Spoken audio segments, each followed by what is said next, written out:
How you guys doing out there? James Humphrey with Associates Collections Movie Reviews. I got my guest here, Jimmy McMillan, professional skateboarder, very, very good friend of mine. And today's topic is Spider-Man movies. Good or bad. Tobey Maguire, Andrew Garfield, and what's the other guy's name? Tom Holland. Oh yeah, that guy. I don't want to talk about his name. Let's get into it. Well, thank you for having me. Yeah. So, I still remember watching the first Spider-Man in movie theaters, and it was blowing my mind. Yeah. You know, when it first came out, like, it was 2000 or 2001, somewhere around Something there. like that. I think it was like 2001. And I guess that's back when I was kind of an avid Spider-Man fan, where their movies were halfway decent. It's only till about Spider-Man 3. Oh God, don't get me started on that. Where it kind of it lacked a lot of things. Yeah. I would say my favorite Spider-Man movie for Tobey Maguire is, of course, Spider-Man 2. I thought Spider-Man 2 was absolutely amazing. That one was probably the most well done of his. Yeah, where it shaped his life being Spider-Man, all this other thing, relationships, all that stuff, all wrapped up in one movie. Very good. With Andrew Garfield, I'm feeling probably Spider-Man 2 more than Spider-Man 1, but then Spider-Man 1 wasn't bad.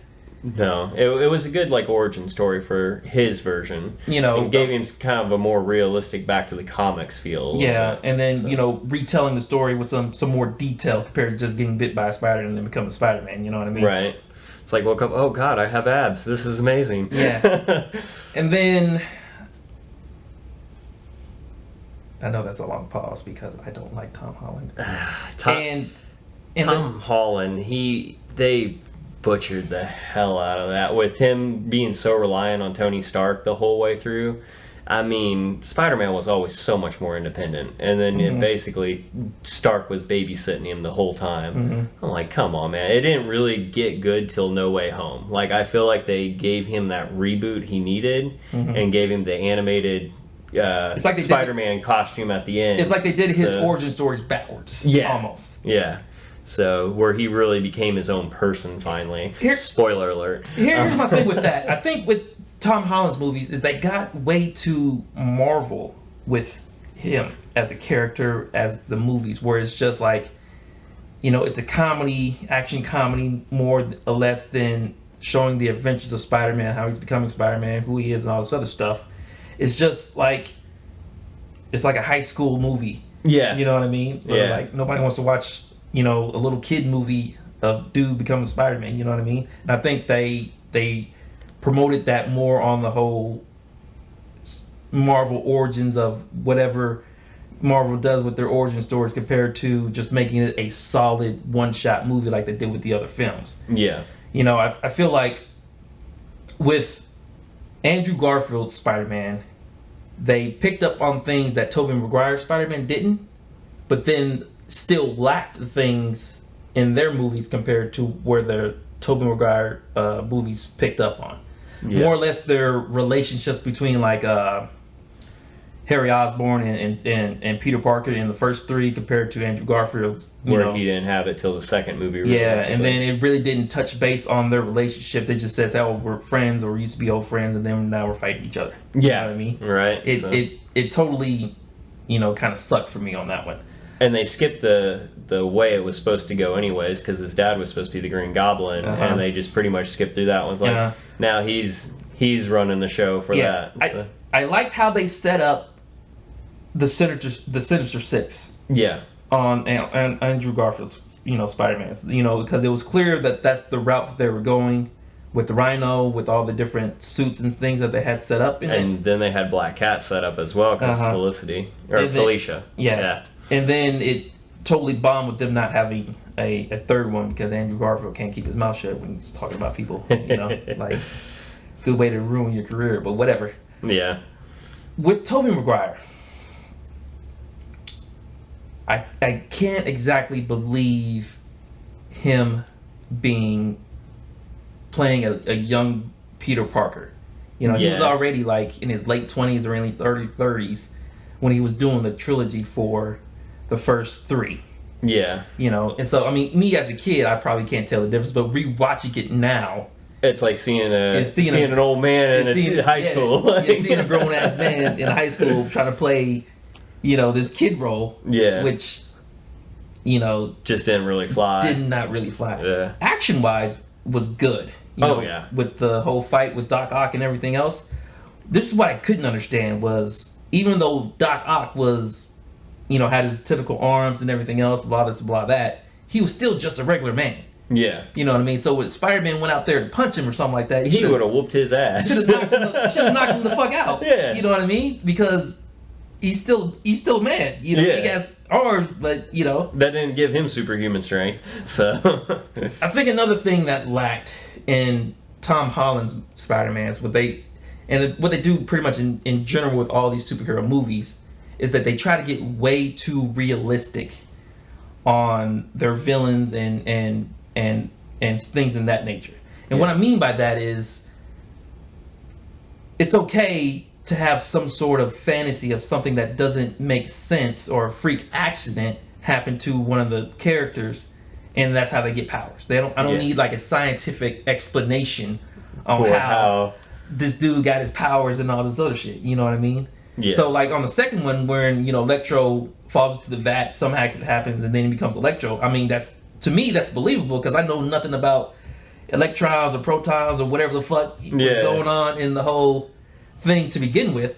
So to me that sounds, I don't need to know the details of how it could be possible, of how every single villain needs, to become the villain or whatever. You know what I mean? It's just, that stuff doesn't matter to me, And I think people think about too many plot holes in the movie that makes a movie bad. And like, if you don't think about the plot holes, if you don't think about, how Spider-Man became Spider-Man, it doesn't matter what kind of spider bit him and all this other shit. It's a freak spider, a freak accident. So I always had the question between how he could stick to walls, but the second he put that suit on, how was he sticking to walls through fabric? How can he stick to walls on these thick ass shoes? Exactly.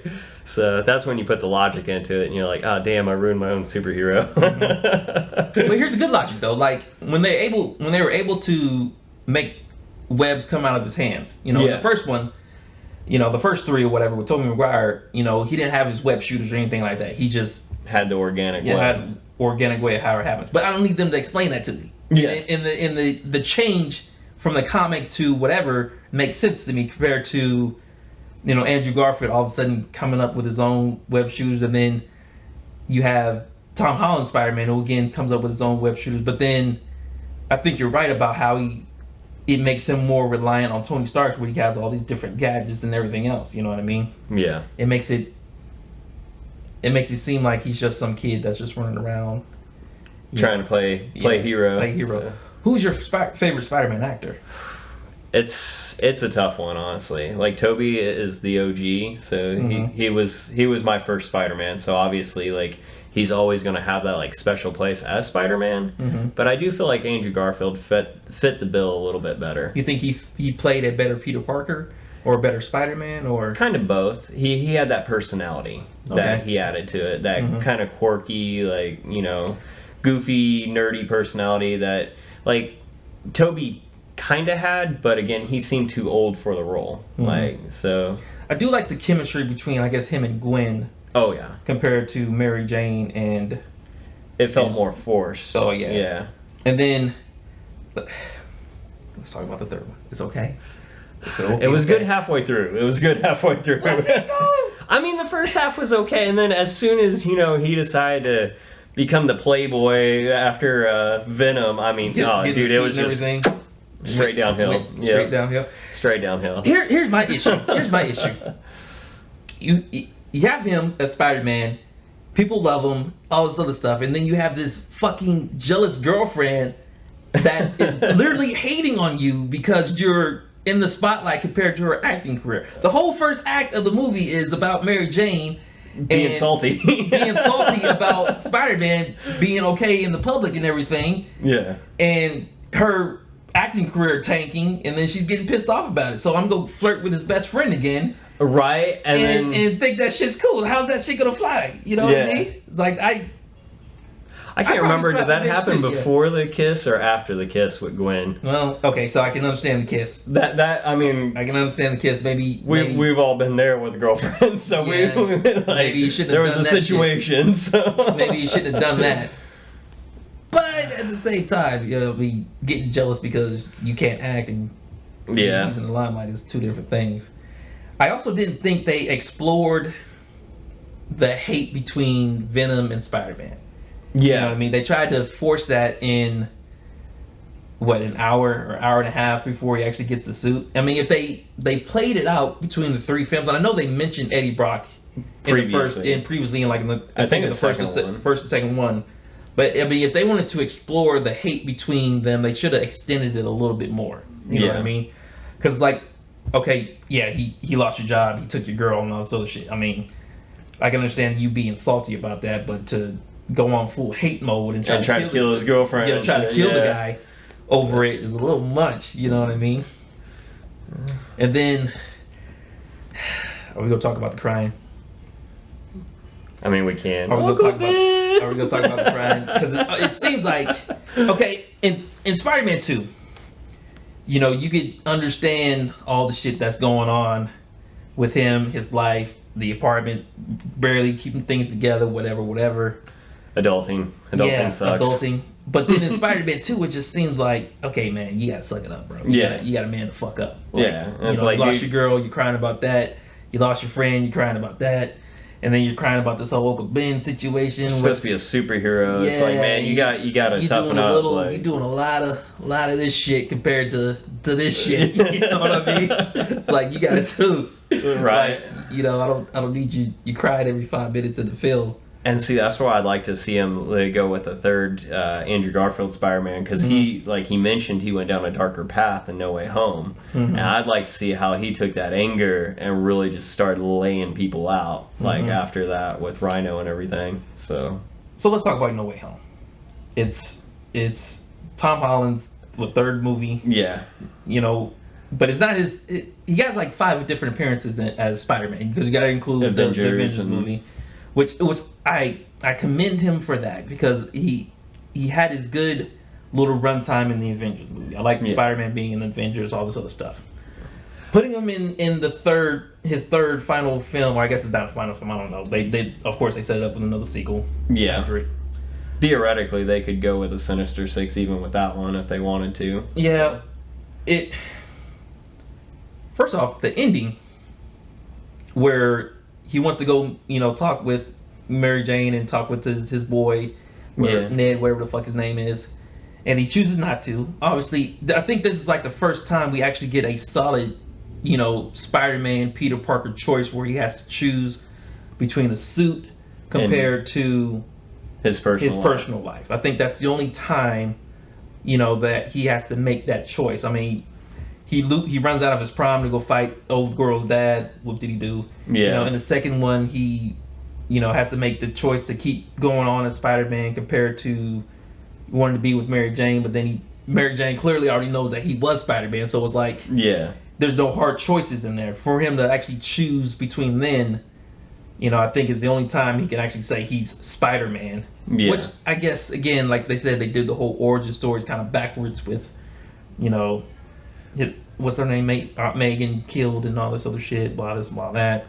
I think what they tried to do, I guess I wouldn't say they tried to do, what they did do was add all these different cameos, add all these different villains, and really get some really good action compared to all of the past films. Because then, obviously CGI and everything else, but then you actually have this Spider-Man that could do his own stunts, did all the flipping and all the other stuff, which is good, action for anybody. Yeah. For the most part. But I think with the third film, the best part about it is they didn't overshadow. Yeah, they all kind of all the other characters had that equalness to it. They all had their equal play. It was entertaining. Yeah. It was funny. What did he do?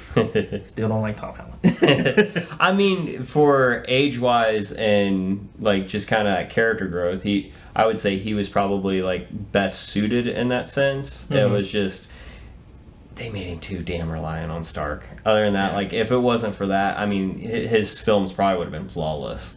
But since they did that, I'm like, I do feel like he was probably the best, like, suited age range to grow with it. Yeah. So, Okay. I see your point there. Especially, dude is like, Tobey Maguire's like 40 now. Right. You know, Andrew Garfield's like 30. He's gonna be going to the retirement home soon. Yeah. I'm surprised he's not complaining about his back or something like that. You know. I mean, he was in the movie. There you go. There you go. It's all the swinging, man. Yeah, all the swinging. I do like the banter between the two, having all three of them together, because they're sitting there, they're talking about the different villains that they had going on. It's like, man, I want to fight an alien. Yeah, I mean, it's good banter. I'm like, foreshadowing. You know. What do you think would be a good villain to see? Because my thing about that is we want to see all these different villains, right? Mm-hmm. But the problem is, like I said before, they get too realistic with these villains that we can't really see some of the baddies compared to the ones that they keep portraying, the ones they keep trying to do. What do you think is a good villain for Spider-Man to fight? I thought Sandman was good because they didn't make a lot of sense on. I mean, he fell into a little plot, you know. Yeah. Got transformed, whatever.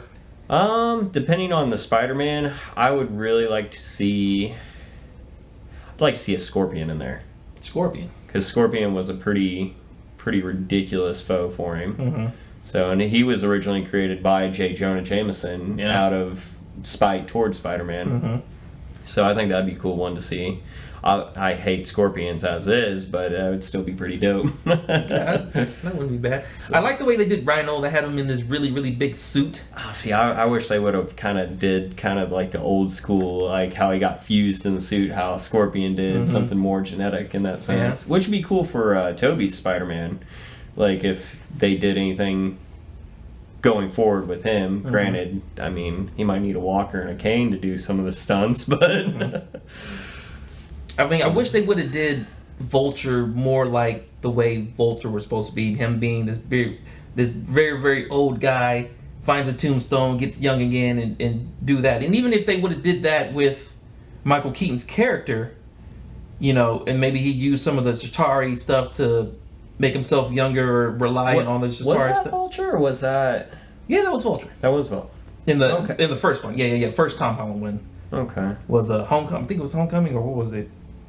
Well, I meant for the tombstone to make him young again. I was thinking that was somebody else originally in the series, the cartoon series at least. Yeah, that was was in the cartoon series, but not in the movie. In the movie, he was more or less a mercenary that took all the weapons from a bunch of stuff and made weapons out of it or something like that, and then wanted to rob some banks or some shit. I don't know. I was watching the movie, but then I was barely watching the movie. You know, that's what I was. Oh man! And then what was it? Far From Home. That one felt like it just drug on too long. Like, yeah, I mean, it was a good movie. Like, it was cool to see Mysterio. I thought that was pretty neat. I was almost kind of convinced that maybe Mysterio was the good guy. So kudos on Jake Gyllenhaal with his acting or whatever, because I wasn't sure what the take they were going on with the film. Yeah. You know what I mean? With him, I guess, so playing a good guy. And the whole multiverse thing. And then, like, right after they actually have a multiverse. So. Again, it was totally different from, you know, the origins of the story, you know what I mean? With him being a pretty much a prop master for movies, whatever, and that's how he made all this stuff. But then having all the machines and different things of that nature was pretty dope, I guess. I mean, and having the backstory with him getting screwed over by Stark. Yeah. So. Can't imagine that though. Yeah. Again, relying on Stark. You know, Yeah. Hey, they really oversold that. Yeah. I mean, it is what it is. Yeah. So. I guess I'm looking forward to seeing, I guess, more Spider-Man. Not really. I'm lying. I'm sorry. That's my bad. I am lying. I don't care anymore about Spider-Man. If they bring back Andrew Garfield and give him that third shot, because I'd honestly love to see them go down the road with what's his name, Tom Hardy's Venom. and bring him into that, because that's all supposed to be the same universe as what a lot of people have said, and especially with Morbius. And they could take it to a cool place with that if they go like from the old TV series, because when Morbius came in, so did Blade, and I'd love to see Blade come back. Well, apparently Blade, they got in the Marvel universe, they're redoing another Blade. Love to see that one. So I guess we'll see how all of this is intertwined and interconnected together here in the next couple of years. And where I felt like they were going with the original Spider-Man with Tobey Maguire. Remember when he lost his powers in the second movie? And the cartoon series, when he lost his powers, he turned into that giant man. Yeah, and then the X-Men came in too, and then Punisher was hunting him, and that was the same time as Morbius, and then Blade and Punisher butted heads. So I mean, that would be flawless. Take our ideas, Disney. Yeah, right. Yeah, that would actually be pretty dope if they could actually keep to it. Yeah. Compared to doing whatever it is that trying to create. I mean, it's always good to create your own story a little bit and give it your own twist, but try to stay kind of comic book original and cartoon series original for all us old fogies that grew up watching it. I think that's probably where most of the money is compared to all the kids movies and shit that they got going on. But granted, what do we know, right? What do we know? From what I heard, I didn't watch the Hawkeye series on Disney Plus, but from my understanding, the Kingpin was involved. Yeah. And then Daredevil, so I mean that could really go too, since they brought in Daredevil for No Way Home. So that'd be cool to see him go against Kingpin and him to actually organize the Sinister Six and unfortunately whoop Spider-Man's ass, but it'd be fun to watch. Which again, I don't understand, because if Spider-Man can lift so much and do so much, he should be able to punch a grown man and knock him the fuck out. Right. But they don't do that. He pulls his punches, remember? Yeah. I can lift a motorcycle with one hand, but I can't knock you out even with a pulled punch. Anyway, Jimmy, I'm going to go ahead and cut it there. Okay. Appreciate you coming on the show. We'd love to see you on future episodes of Associates Productions Movie Reviews. We'll see you guys next time.